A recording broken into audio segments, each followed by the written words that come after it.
are for the show, so please tune in. Thanks, Janet. And brothers and sisters, let's connect on Facebook. It's more than a website, it's a community, and it's time to band together as never before to pray to end abortion and to take the action necessary to bring that about. It's always good to be with you on LifeTalk. We'll see you again next month. Now, Mark, back to you. Thank you, Father Frank. Last month, we spent some time talking about health care, this national health care, and unfortunately, we're going to be forced to do so again. And, you know, I hate to just be a one-note pony where you just get on something and ride it forever, but the fact is, this is enormous. This is important enough to ride it. We could do show after show on this, yes, and not be overkill. Several things. The Obama administration, of course, naturally, is lying through their teeth. Obama and his little minions continue to come out here and say, oh, there's nothing in this thing about abortion. It won't cover abortion. Abortions won't be paid for. He's lying through his teeth. He knows he's lying through his teeth.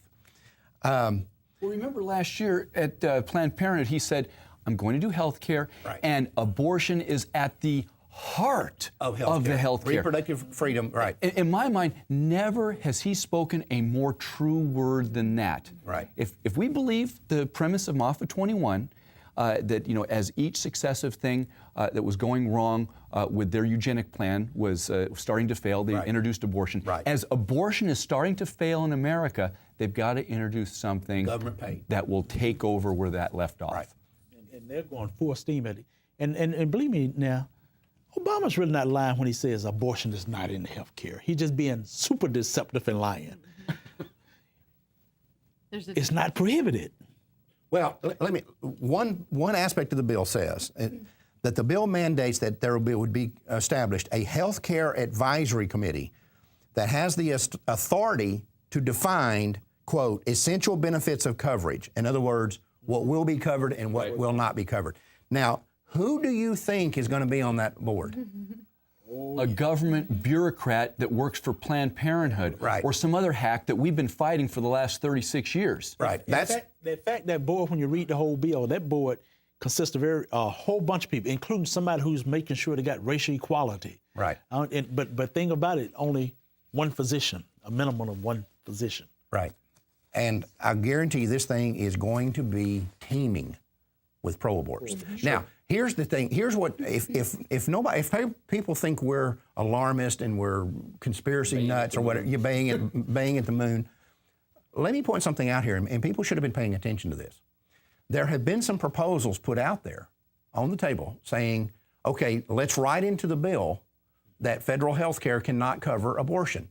The second that this has been thrown out there, Obama and his people go, oh, no, we can't put that in there. Well, now, wait a minute. If your position is that national health care is not going to pay for abortion, what harm would it do to put a provision in there that delineates that just says? Because that's not what they're going to do. Because it's all about abortion. And Mark, you've made this point, and we're seeing it across the country right now. Abortion clinics are laying people, abortion mills are laying people off these death camps are having to fire people because they can only charge $300-400 for an abortion. Right. And that's not covering their costs. These guys are going bankrupt. And as soon as Obamacare gets into play, they're going to be making $3,000, $4,000, as you said, $5,000 a piece. Right. And these are the people that put Obama into office. Right. So if they put that language in, you're going to have a huge backlash from the far left. Absolutely. Because, as he said, it's the heart of this program. That was Obama's words. That I'm not using my words. You can go on YouTube and see him saying that he called it reproductive freedom or reproductive choice. Same thing. It's abortion. Yeah. He was clearly talking about abortion. Killing. It was the heart, as you said, of the health care issue. Not what I said. It's what he said. That's what I'm saying. That's what he said. That's what stinking Obama said. It's the heart. Let's believe him on that. Right. And the thing that struck me is when I actually I had to bring a copy of this thing here, where it says that here you got the Energy and Commerce Committee actually passed a little bill coming out of their committee prohibiting abortion to be funded in anything. Right. The chairman, Waxman, everybody know he's pro-abort. Right. He voted for the bill to prohibit it, to stop it. No sooner he voted for it, he turned around and used this little parliamentary trick. Since he had voted for it, he has the right to reconsider it, and brought it right back up, got one of the guys to change the vote. They had another Democrat to come in, didn't even vote for it on the previous, didn't even vote at all, and overturned it and put it to an end. In other words, they made sure that there's nothing that prohibits them from using them. Johnny, these are, and by the way, when Waxman voted for the original one, he knew good and well that he was going to pull this stunt. Yes. And if you work in Washington, D.C., if you ever go there and see how one of these things, how these bills flow through Congress, this is a game that these people play. Yep.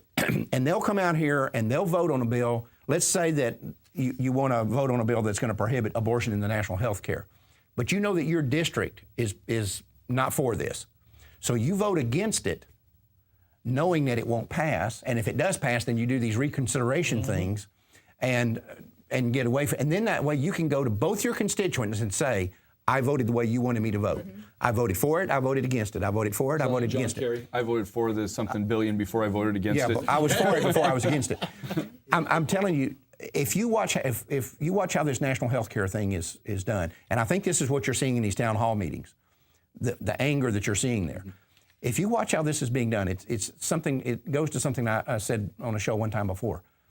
If the American people were to go to Washington, D.C. en masse and see what these idiots are up to, see what goes on up there, you know what I think would happen? I think that what Pat Buchanan one time called the peasants with pitchforks. I think that they would surround that city and say nobody's leaving, and they'd build 535 scaffolds, and they would hang 535 members of Congress. I'm absolutely convinced that would happen if they saw what these idiots are up to. Yeah.